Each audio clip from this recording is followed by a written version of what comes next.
What's the goal of being viral? The goal is more attention, right? More people coming to business. The cheesesteak to be highlighted and the brand to be recognized. And it's an algorithm behind it, as we found out. They're doing research, so they say post it at like 6 in the morning. Yeah. Because people wake up and the first thing they do is go to the bathroom and use their phones. Is that what you do? Yeah. Welcome everyone to the Restaurant Roundtable. We're a support group for restaurant owners. By restaurant owners. Brought to you by Kraft Heinz. All season long, we discuss the Challenges, opportunities, The good taste. And the bad taste within the industry. and we're your hosts. I'm BJ. I'm Shanika. I'm Jamar. I'm Kate. I'm Abishar. So, if you're a chef, an owner, Or aspiring to be one. You're going to want to pull up a chair to this roundtable. welcome back everyone to the Restaurant Roundtable presented by Kraft Heinz Away From Home. We are a podcast by chefs for chefs, and before we get into our big topic of the day, we don't really get to see each other that often, so we start every episode with a little catch-up of the day, if you will. I'll go first. I wanted to give a shout out to one of my dear friends, Jordan Anthony Brown, and his restaurant Aperture. They were just named to the New York Times top 50 list, and I'm just really proud of them. Restaurants in Cincinnati, Ohio. If y'all get a chance to road trip, or we can all go do it together, Yes. that would be really cool. So, My catch-up of the day, we attended the Columbus Chamber of Commerce clam bake. So that is a fundraising effort for the chamber where they raise money for programs and initiatives. how are the clams? It's bad. I don't eat clams, but the lobster was good. They were good. I eat the lobster was clams. good. The clams were great. My catch-up of the day is the stinking Philadelphia Eagles. We got to do better, fellas. We can't give Jalen Hurts $250 million and you're playing like that. I was thinking about going home for a game, and now I'm not so sure. So, Eagles, do better. My catch-up of the day is more of a shout-out. There's been a lot of election focus on Ohio because former president claimed that Haitian immigrants are eating people's pets and in a town in Ohio. And there's a company locally called Columbus Food Adventures that wrote a really great post just encouraging people to go out and eat at some of these Haitian restaurants, spotlighting them. And it really encouraged a lot of my friends to take some road trips and try some good foods. And it seemed like a really great way to bring people together through food instead of fear. What is yours? Two. So the quickest catch-up is it's the end. This marks the end of Hunger Awareness, which was a really cool month because it allows us to remember what we do so well, which is feed people. Got a chance to work with the Mid-Ohio Food Pantry to do some volunteering and preparing meals. And it's nice to remember that we can always give some way or another. It's so easy to do. And just being back in the shoes of being able to make food and seeing it impact people that really need it is amazing. So if you get a chance, everyone should volunteer a little bit more. All right. So our topic today, the NRA website reported that 71% of restaurant operators are finding that traffic is down or reporting that traffic is down in their restaurants from July of this year, since July of last year. And so we want to talk about driving traffic to your restaurants. My experience in filling butts into seats is pretty non-conventional. It's usually pop-ups, cooking classes, things like that. And I don't know if it's conventional wisdom or something that I made up, but I believe that a person needs to be exposed to your business, your items, your menu 3 times before they'll actually take an action step to follow up on that, to come visit you, to make a reservation, to find out where you're located. And so I have found that when I need to post things like pop-ups, bakery boxes, things like that, I try to have a full schedule, at least 3 things on the calendar, so I can talk about one, and if it doesn't fit the right time, there's others there. Has always worked for me. What about you? Talking about pop-ups. Yeah, it's funny that you mentioned the having to tell someone something 3 times before they hear it. That's before I got into restaurants, I was in marketing, and that wisdom has changed over time, and also the delivery methods for that. What we like to call it as a poke. You need to poke someone 3 times and be like, hey, this thing exists. Hey, this thing exists. And then hopefully the 3rd time you poke them, they're like, oh, this thing exists. a good example of that is we did a pop-up dinner, or a guest chef dinner, I guess you will, with Jenny from Jenny's Ice Creams, who her first shop was here in Columbus, Ohio. She's kind of a local celebrity, and she said yes to doing an all ice cream dinner with us. So we actually set up a whole marketing campaign around the dinner, but we kind of tried to plan out a week in advance, not just trying to sell the dinner out, but also a bigger awareness campaign around our restaurant, what we did, et cetera.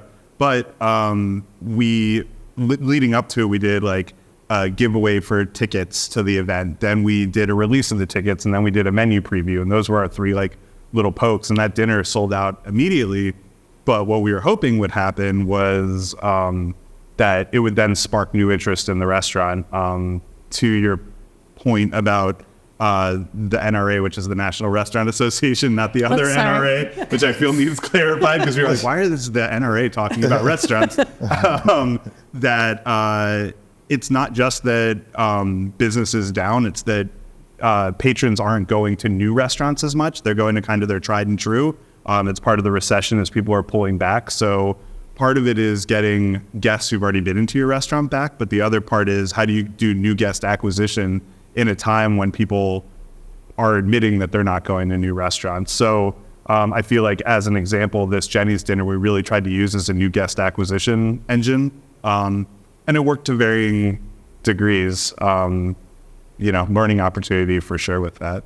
Did you see any kind of long-term benefit afterwards? Do you have more email subscribers, more reservations? So it's funny, that's what we found, and I'm sure that we're all going to have a different opinion on this, and I'm really, really excited to dive into this with everyone of what your marketing plan is, for lack of a better term, on this. But we've found that emails to our guests, we've been open for 4 years now, so we have about 40,000 emails of people who've opted in. Through that Jenny's dinner, we picked up something like 400 or 500 new emails of people who were saying, we want to hear from you on things like this.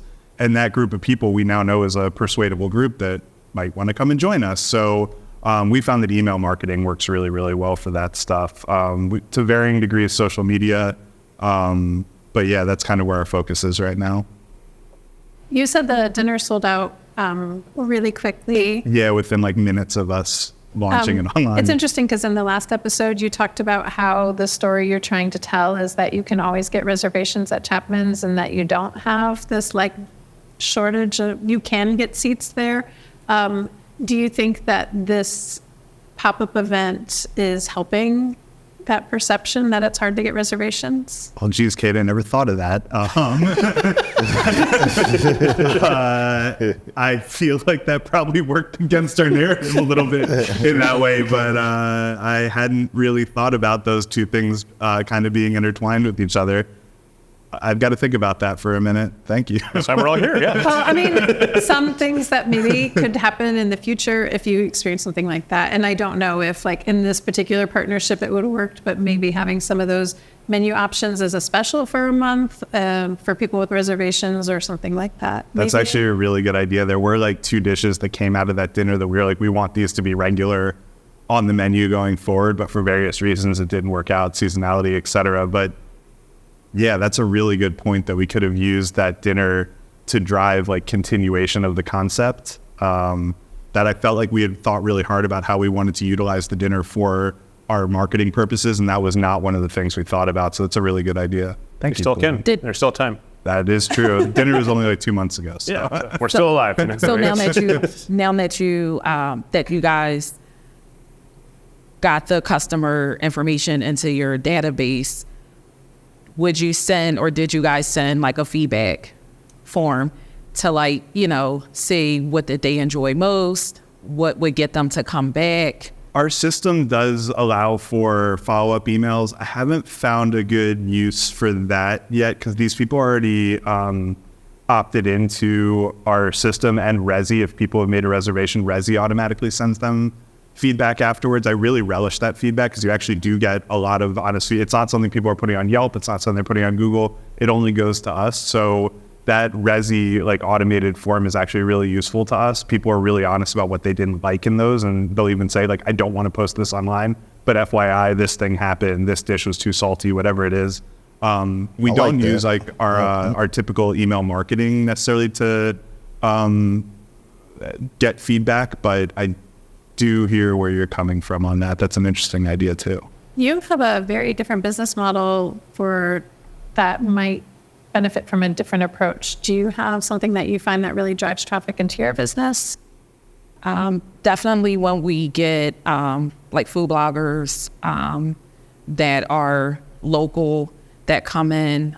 We had 2 actually within 2 weeks. We had Step Out Columbus, and then we had a gentleman by the name of Brandon, and we're still like reaping the benefits from that. Like, I mean, those posts went viral. Yeah. So the goal for us is like, yes, it's bringing awareness to the brand.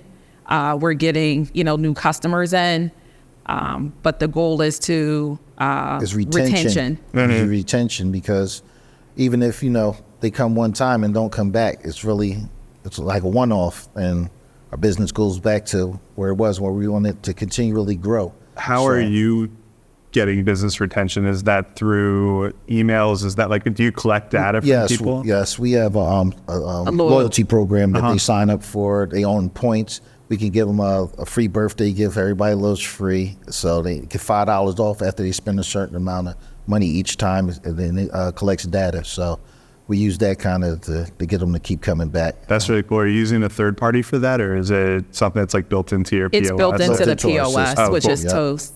And they love the loyalty because they'll come in here and say, I got to give you my phone number. It's my birthday. Where's my free water ice at? So it's been a little while since those posts went viral. Do you still see the increase in traffic? Right now, That's great. like 30 days later, about a month ago now. And it's still resonating. So you think it's like kind of like a foot in the door? Like you get them to come and like you fish them in, and they're like, "Ooh, this is really good," and the product markets itself afterwards. It's more like the initial pull to get some people in. Correct. Absolutely. And then it's also kind of mind-boggling that you kind of think everybody knows who you are, but Columbus is so big.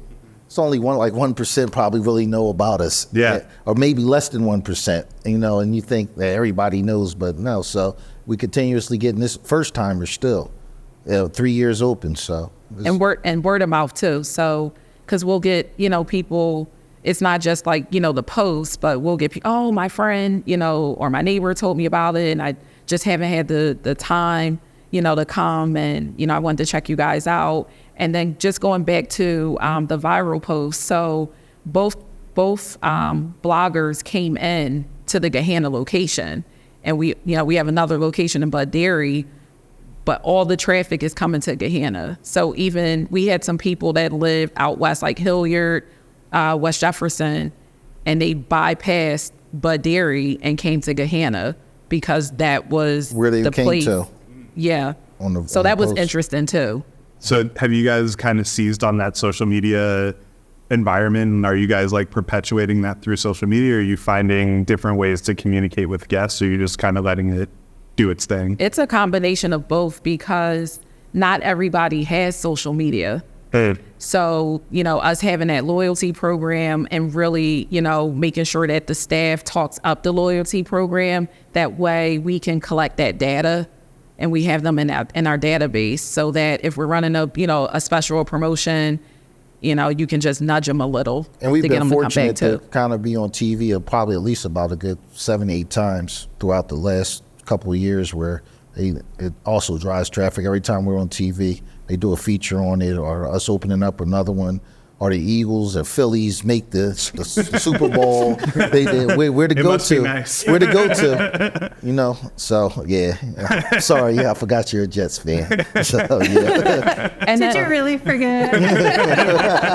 And I would also like encourage, anyone who, whether you have a restaurant, you're thinking about starting a restaurant, or just a business in general, like your website is a great platform. So if you, have a magazine article, or if you're on the news, just making sure that you have that link on your website. We have done a terrible job of that. Like literally you can't see our footprint anywhere on our website. That is a really, really good point. We have to do that. And like on Instagram, how you can do the like larger, you need a launch pad. Correct. Yeah, exactly. We haven't done any of that stuff. And I'm sure, That's a really good Avishar, point. you can attest to this, that being on TV or just like I was on TV. No?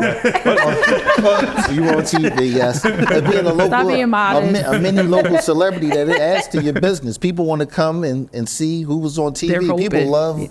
love that. I don't know why, but I mean, I we're feel like infatuated with the TV. So I feel like what happened for you guys is really interesting because the new guest acquisition is almost through like the virality of the post, but then you also have a plan for how to turn those new acquisitions into loyal guests forever. Avishar is in an interesting situation right now. You were just named to the Bon Appetit Best New Restaurant list.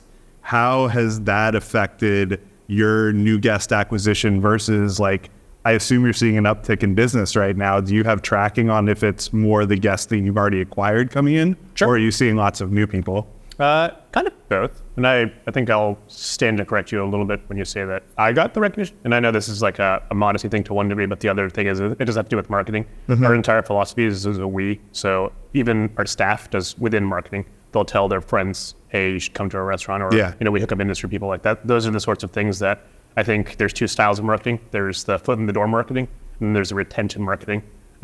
We're after retention primarily because we know the stats of like, hey, year 1 and 2 are like getting your new people 3 and 4. What carries you through as your regulars, right? It's always going to be those.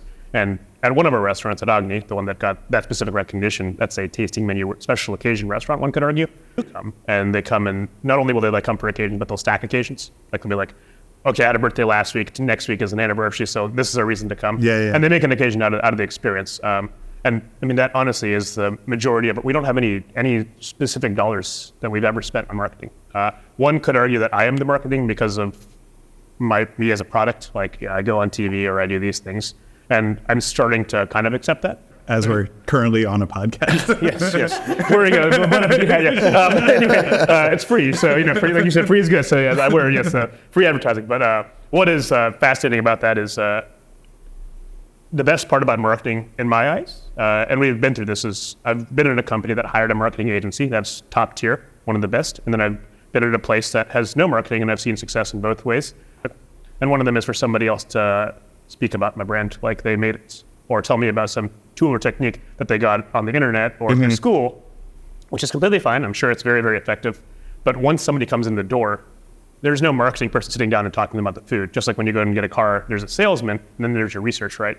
Our job is to make sure that once they come into that door, like we give them above and beyond. So we market to every guest. So it was our choice to have 40 seats. It's our responsibility to make sure all 40 seats are taken care of. It's not anybody's fault. And that's like, every time, no matter what, we're like, let's reinvest on how do we make this guest experience better? Can we send them with something? And this is an automatic marketing, this like, okay, can I put on branded chili oil to give a guest to take home so they can remember us tomorrow morning? Like, it's fun for me to give as like hospitality. Those things. And for Joyous, like it was the exact opposite. Joyous is very aggressively, we spend 0 on marketing, we spend 100% on branding. So when the influencer makes a post, if the post shows the cup and it shows the monkey on the cup and it says a Joyous and they tag it and I go, hey, this is our restaurant. I was like, we're trying to sell a lifestyle. So that's a harder category, but it seems to work better for us for carrying, like when people go, okay, how many stuff do you forget in a day?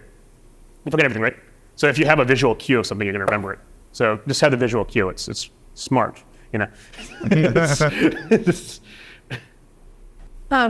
You also had some experience having national spotlight on you in previous years. Did you have a similar experience of a little bit of a burst of traffic, repeat customers? It's funny. I've been very fortunate in my career to have been in 3 different situations now. The first one was in Husk in Charleston. I was a part of the opening team there, and we won Best New Restaurant from Bon Appetit. I'm pretty sure they don't award like a number 1. They just kind of do the list now, which I actually think is better.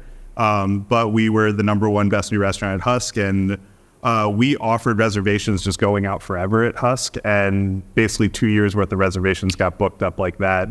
So that was kind of wild. The restaurants interrupt, and sure. I really apologize to this, but it is something that has always been curious. Whenever I see these things, and we talked about it with Chapman and people coming in, how many people show up for those reservations over the course of 2 years? Does everyone show up or do they still drop?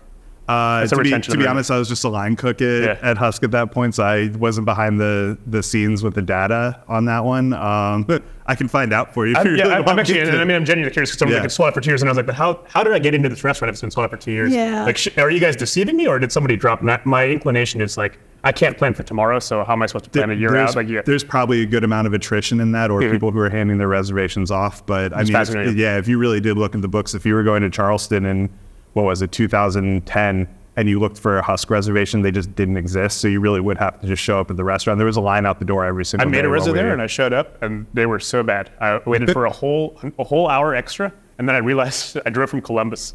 And actually, no, I went to Nashville. So I went to the one in Nashville. And I didn't open that one. Nashville is in Central Time, so we were there an hour early for the reservation. And I was like, why are they? I was here an hour. What's going on? And we sat down there and we were sitting at the bar. We're like, what's taking so long? And we realized that they were so kind that they didn't tell us that we were an hour early. They're just like, oh, we'll tell you when your table is ready. That's really funny. Funny. And then at Rose's Luxury in DC, we also won Bon Appetit Best New Restaurant. That was in 2013, so that was a long time ago, over 10 years ago. Both of those experiences, we saw the restaurants just kind of explode in popularity. At Rose's at that time, we weren't taking reservations. And then this is what Rose's was known for forever, is the line outside. You had to wait in line to get in. The restaurants took 0 reservations.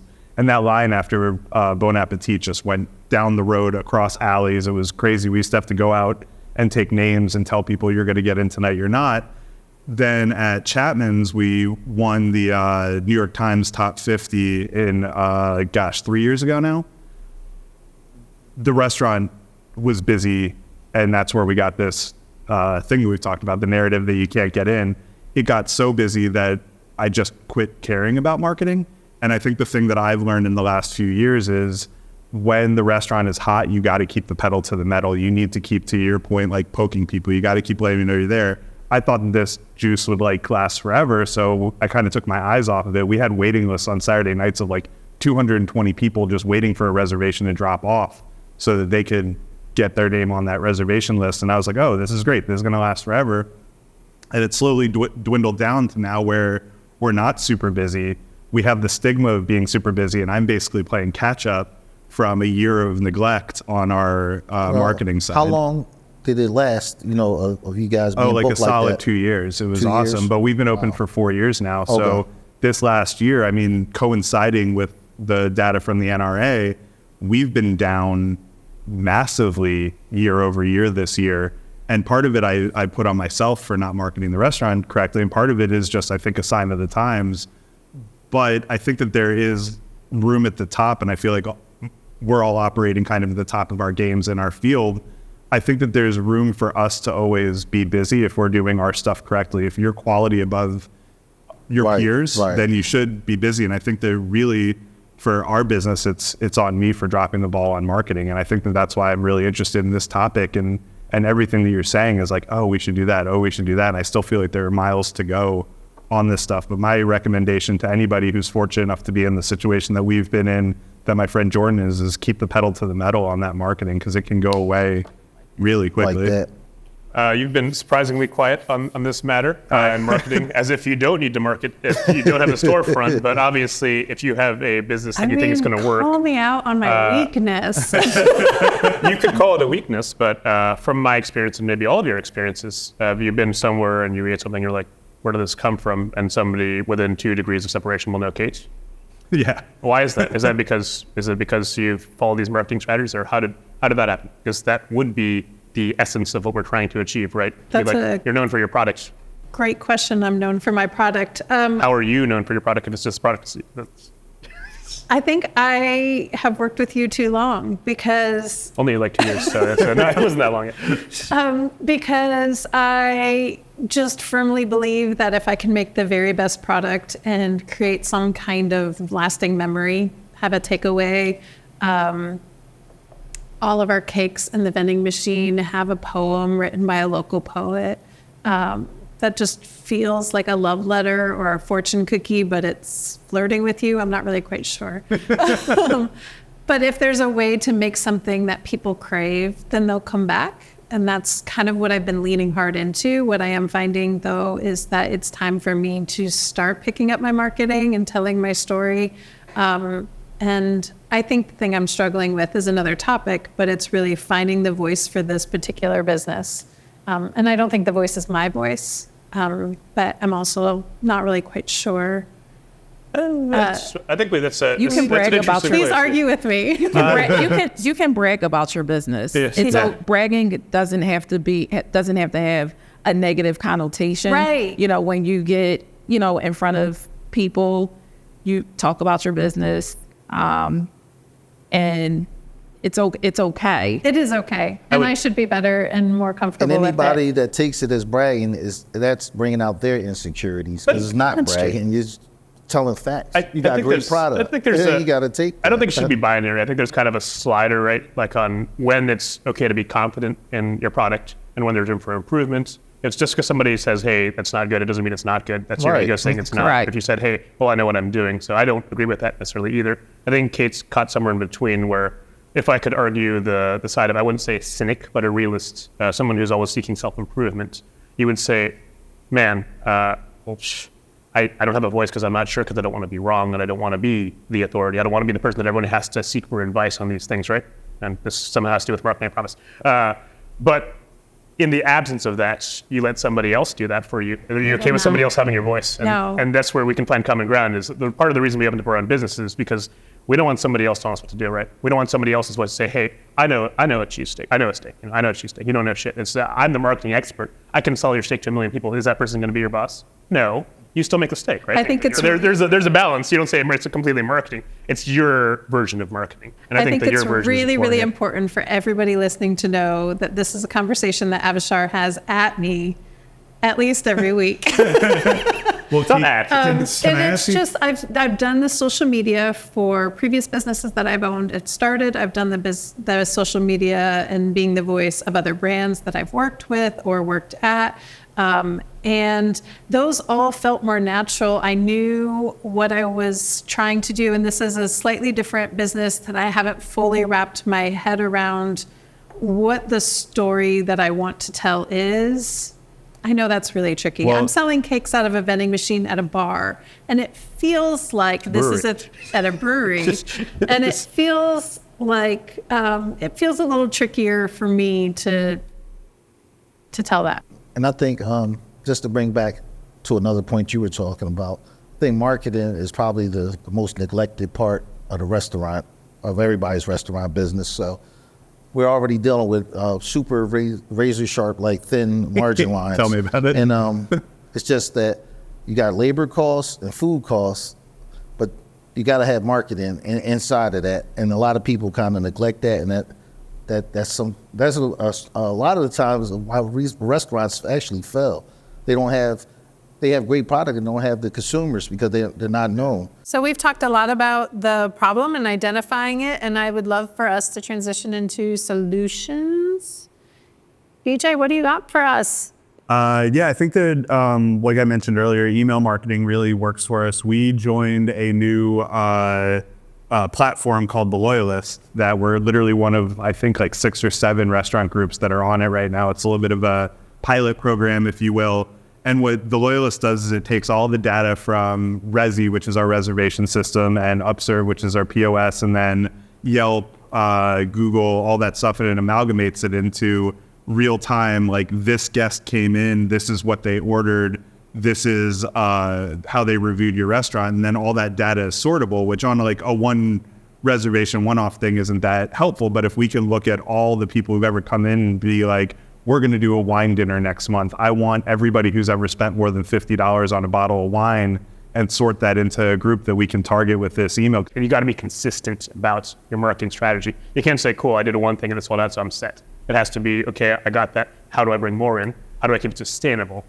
We all get excited by the little endorphin rush from like, cool, we got 1,000 lectures. I mean, it's cool, everybody gets it. But I'm just trying to say like, 1,000 doesn't like, I want the conversion. I want 1,000 guests in the seats. So what do I think about is the people that didn't click on it?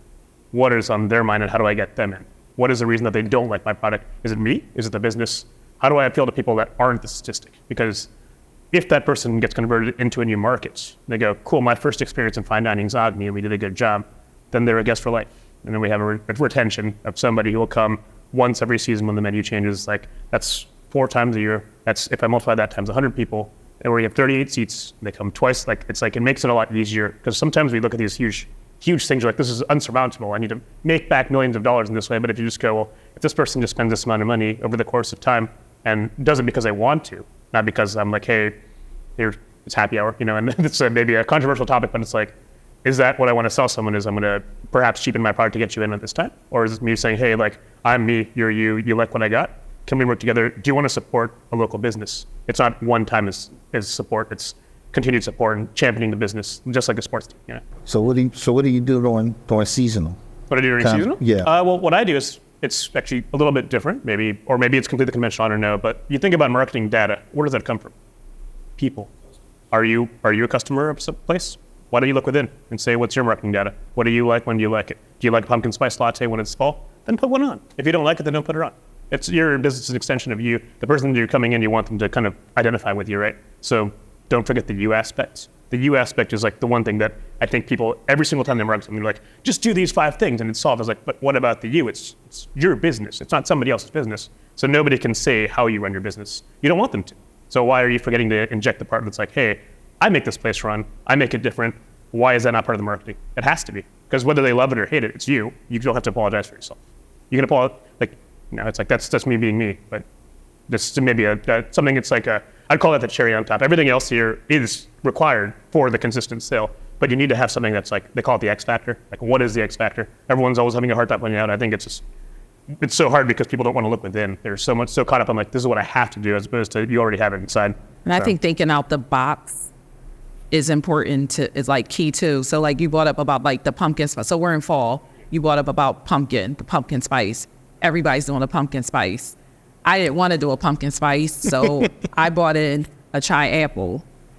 So, and we get people and like, oh my gosh, I've never thought about that, or I've never had that.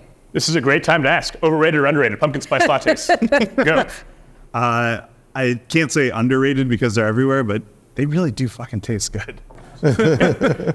Overrated. And you're still selling it. I don't sell pumpkin. Yeah, okay, I see. We don't sell pumpkin in it anyway, so chai. Do it. Overrated. Do it. Over, under? Overrated. I took some of your feedback from one of the other episodes and figured out how to make it myself. I think we were talking. Yeah. And I have a pumpkin spice latte concha on the menu, and it's going really well. Yeah. I think That's a fun way to turn it into something I like. that leads into something I've been dying to ask you, and we can frame it as overrated, underrated too. We see all these food trends online, and like the cronut was huge for a real long time, and I've been made aware of a phenomenon called the crookie. Two-part question. How much pressure do you feel as a baker to do these like viral things that people obviously want? And do you think that these like viral things are overrated or underrated? I think it's a lot of fun to mash up things that you're super familiar with. We've been seeing that and playing with it. I think everyone at this table has played with that a little bit. I tried them just to see if I wanted to eat them. I don't want to eat a cookie ever again. A cookie and a croissant are great separate, but not together. But I am super interested in the, oh my gosh, onigiri, with the croissant mashup. I have not heard of that. That sounds right up my alley. That pretty excited. Is that a croissant or I will show you pictures.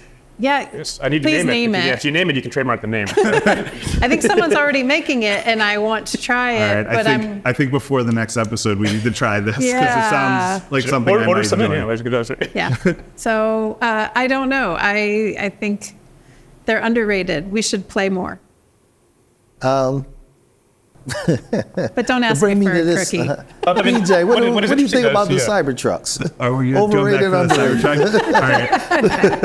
I have besmirched the name of the Cybertruck before, and I'm not going to do it on live air again. However, I will say that Kate and I have a running thread of clowning on the Cybertruck in our texts. I feel the Cybertruck is overrated, and I will leave it at that. It is overdone. Overrated. But that's how the marketing works, right? It wasn't designed to be a subtle thing. It's designed for you to talk about it, right? And psychology states that if you're announcing it just like marketing, it's working. We brought up some interesting points that maybe came out as nucleation points, but we were just talking about social media. We were just talking about marketing. Do we think having a social media presence as a business, and I know that it's late on, and I suppose it could be two ways. And to use it or not use it. Some could say the same about Instagram, and my grandpa, rest in peace in heaven, he's using Facebook right now because obviously that's where you get information from as an older demographic. How do you feel about social media presence? Do you think it's, if you start a business, you're new, I got this idea, I got a pop-up to do, or I got this, do you think you should create a page for your business, and that is separate than your identity, obviously, but is it important to hit X, Instagram, Facebook, TikTok? Like, do we have to hit all these? I'm going to punt the majority of this question to y'all. I will say that going back again to the theory of like poking people and putting yourself in front of them, I think that it is important to meet people where they are. But I also feel like if you're not bought into doing it well, then it's not worth it. And I am at this point in time not bought into doing X, Twitter, or TikTok. We kind of just have Instagram. I definitely have it on my radar to consider those things, but I definitely want to punt this to you guys because I feel like you've had more success with that than I have. Go ahead. Yeah, so I think that you definitely do have to meet people, but it has to make sense for your business and the demographic. So we have Instagram and Facebook.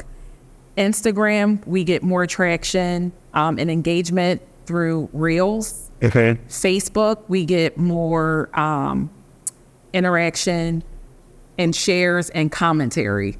So we need both. We don't have a big presence on TikTok. No. But a lot of TikTok TikTokers, go viral. Right. I'm not really familiar with. That's kind of a younger generation, so I'm on Facebook and Instagram. But yeah, but TikTok actually plays a huge part of our success. To be honest, one of my cousin works for a large company in Cincinnati that they have an ampersand in between their names, but they started off.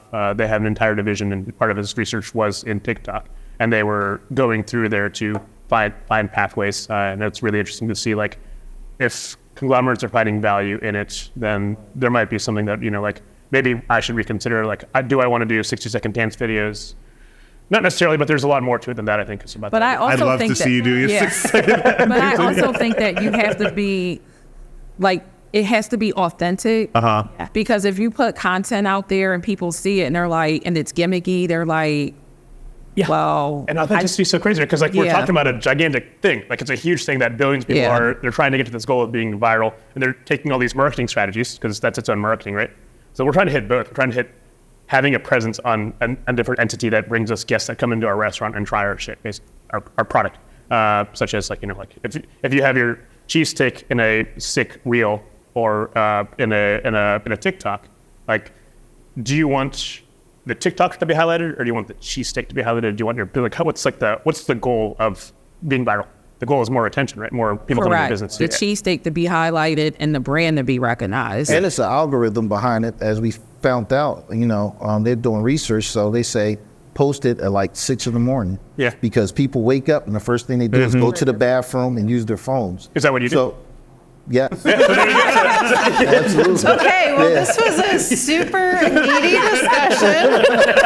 But that's it. It's like, if you do it, then it's like it's bathroom. I mean, bathroom break. It's busted. This was a super meaty discussion. Before we clear the table, see, I can do puns too. Before we clear the table, it's time for everyone to share your parting thoughts. Is there any one thing from today's episode that you would like your parting thought to be? Mine is going to be taking away what you both just said at that end of the table, where I clearly should sit next time, is that don't do social media if you're not going to do it well. That really helps me focus on some of the things that have been bouncing around in my head as I'm coming up with my new marketing plan. Cool. What about you? But if you think that if you feel like you don't do it well, there are people that specialize in it that can give you assistance. So, and we have a social media person. Yeah, we have a media specialist. Hey. Yep, there you go. Yeah. Do you want to hire a social delegation. media specialist? I hear I'm pretty good at it. Hey. So, yeah. Do you have a lot of cake puns in your pocket that you're sitting on? BJ? I think that I learned a lot from this episode. I think the biggest thing that I'm going to take away is to use the resources that we already have on hand, like to your point on our website, making sure that we're actually touting the accomplishments that we have through our social media, making sure that we're actually sharing pertinent information with the people who want to have it. And I think that we do a good job of planning ahead, but I think that we need to plan ahead with more intentionality towards the goal. I interrupt? I promise it's worth it. Do these puns play on the like audio version? Go ahead. They do. That's such a good dialogue. A pitfall, and I think it's important to address pitfalls for anybody that's listening. Pitfall that I have fallen into, and we all have, is just because you don't have a fancy camera or you think you have a personality or not, is not an excuse to not try. Yeah. I think some of the issues we have is that we're like, well, I can't be like that person, so I'm not going to try. I think we'd say the consistency is very, very important. But sticking with it and doing one thing, even if it's just one thing, like, hey, I'm BJ today, I'm just going to make the Chapman's burger, and you just make it every day, and you make a million reels of it. Just think about that. You know it's going to give you retention. You know it's going to be authentic. You know you're going to get better every day. It's like you got to be consistent about these things, and you don't need anything fancy. You just have to have a schedule where you're like, I'm going to do it, I'm going to do it, I'm going to do it, and you have to get yourself to do it. You can't fall out of that, right? You know what's funny is I feel like sometimes there are these unintended consequences, and we have been featuring lately the Chapman's burger because we brought it back for a little while. Now people think that that's the only thing that you can get in the restaurant, and I've had this weird pushback from my staff where it's like, hey, can we like actually talk about some of our other food because you've only been featuring the burger now? And it's one of those things where it's like every action has like an unintended negative consequence that you try to foresee, and it's just the thing that like kicks me in the gut every time where it's like, damn, I thought that we were doing something good. Now there's this unintended consequence. So I'm sure that with what we're talking about, with making sure that we're showing off our awards and stuff, there's going to be some unintended you must thing that relish comes in that. in your achievements in life. Yes. We are. All right, these are getting a little too cheesy now, so. Thank you, everyone. And please, if you like what you've heard, like and subscribe, and we'll see you for our next episode of Restaurant Roundtable. Did we conclude you just stopped at I him? just stopped. Yeah. I keep getting this. I keep getting the hands raised. Should we look at that? Oh, okay. I looked at the wrong one. You can still look at the one.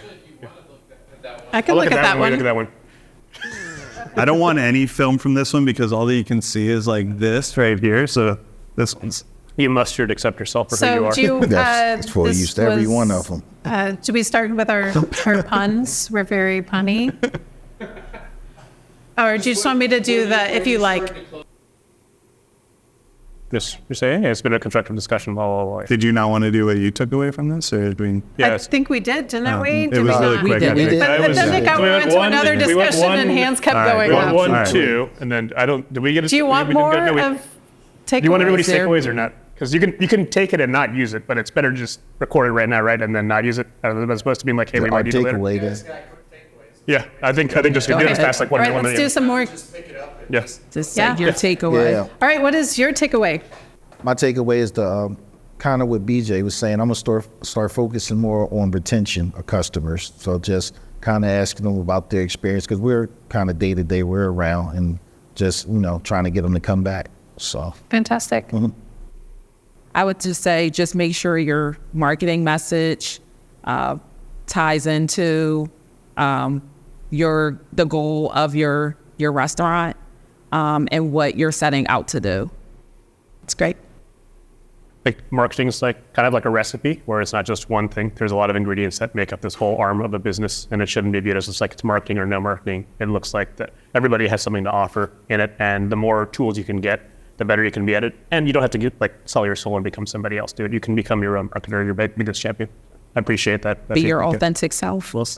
Fantastic.